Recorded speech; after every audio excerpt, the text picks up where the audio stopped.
Since 10/7, there have been people who did not show up for our community. I don't know how many people know this, but the Anti-Defamation League does not exist to protect Jewish people. And despite what they claim, they don't actually care about things like combating anti-Semitism. The truth is, they're an extension of Israeli intelligence operating in the United States to make sure we support Israel. Or else. And they've been doing it for over half a century. Don't believe me? Well, I got all the receipts.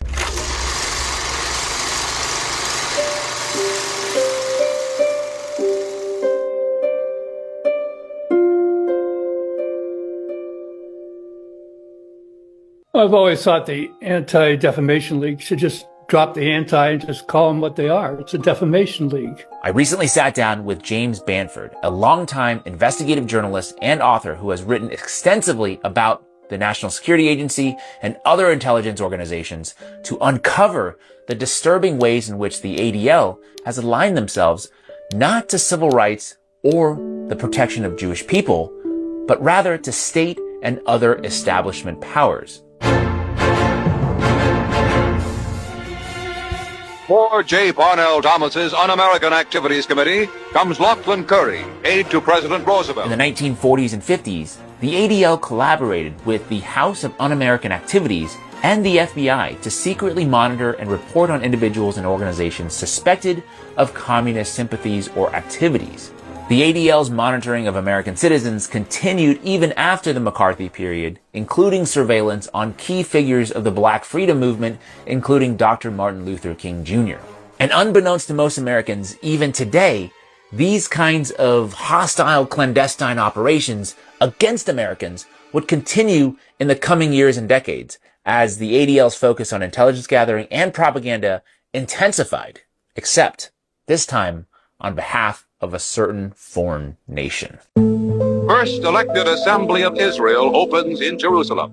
The ADL's coordination with the State of Israel has been documented as early as 1961 per an internal ADL document. Quote, "Our information, in addition to being essential for our own operations, has been of great value and service to both the United States State Department and the Israeli government."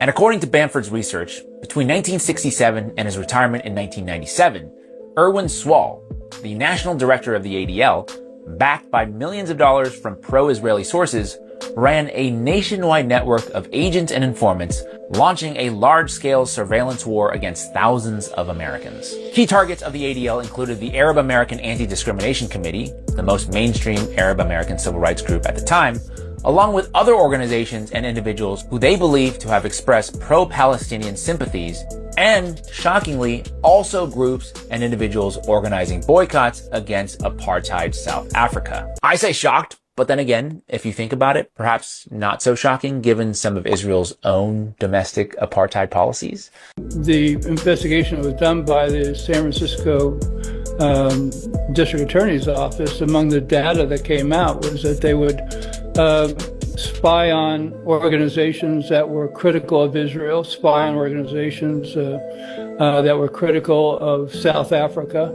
and they would pass that information on to Israel, and they passed the information on to South Africa. This is apartheid South Africa. According to a declassified FBI document, one prominent investigator working on behalf of the ADL was Ray Bullock, a San Franciscan with the codename Cal, who posed as a small-time art dealer in the Castro district.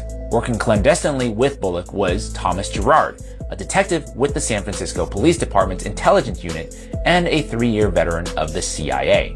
Bamford wrote that, quote, Gerard would illegally supply Bullock with confidential data from the police and FBI computer files about Americans, many of them pro-Palestinian activists that were targets of the ADL. His reports were then submitted to the ADL's executive director in San Francisco, Richard Hershot. Court documents ultimately exposed that Bullock and/or Hershot admitted that the ADL or its agents gave information to the government of Israel and sold information to the government of South Africa, including information secretly collected from Jewish peace groups. Is that anti-Semitic?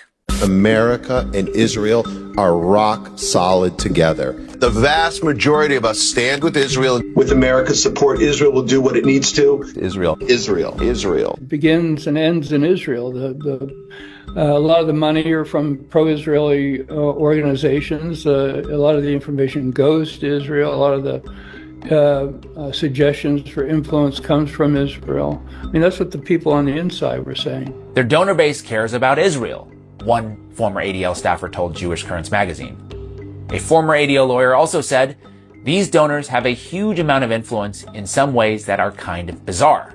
And that money and influence went far beyond just spying on individuals and groups critical of Israel, as the ADL has also worked closely with the FBI, including providing training programs for FBI agents and sponsoring specialized trips to Israel for senior officials to study, quote-unquote, counterterrorism tactics. Our job is to build and foster long-term relationships. And the Israelis do an unbelievable amount in the realm of counterterrorism for us. The ADL also conducts training programs for police officers, prosecutors, and judges. And to date, the ADL has trained over 150,000 law enforcement professionals in the United States. They also have the power to monitor social media activity across all major platforms and change social media algorithms the way they see fit. Don't believe me? Well, here's Jonathan Greenblatt, the CEO of the ADL. We work with YouTube to get them to change their algorithms. We work with Facebook on trying to use a redirect method, so when you search for Holocaust, you get directed to like a Yad Vashem page.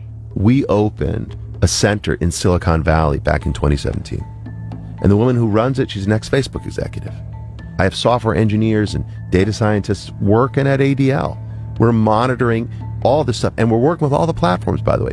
Google and YouTube and Meta and Twitter and Reddit and Steam and Amazon, all these companies. From like Apple to Zoom, we work with all of them. Some might call that a conspiracy fact. Just saying. And if their ability to influence big tech and media isn't disturbing enough, the ADL also partners with payment platforms like PayPal to monitor online transactions and cancel payment processing for those whose speech they disapprove of. Just to understand this, is this simply a research effort, or is the ultimate goal, I imagine, to effectively defund them, which is to say that PayPal would effectively turn off the spigot, or at least turn off the ability for them to fundraise using PayPal? That's correct, Andrew.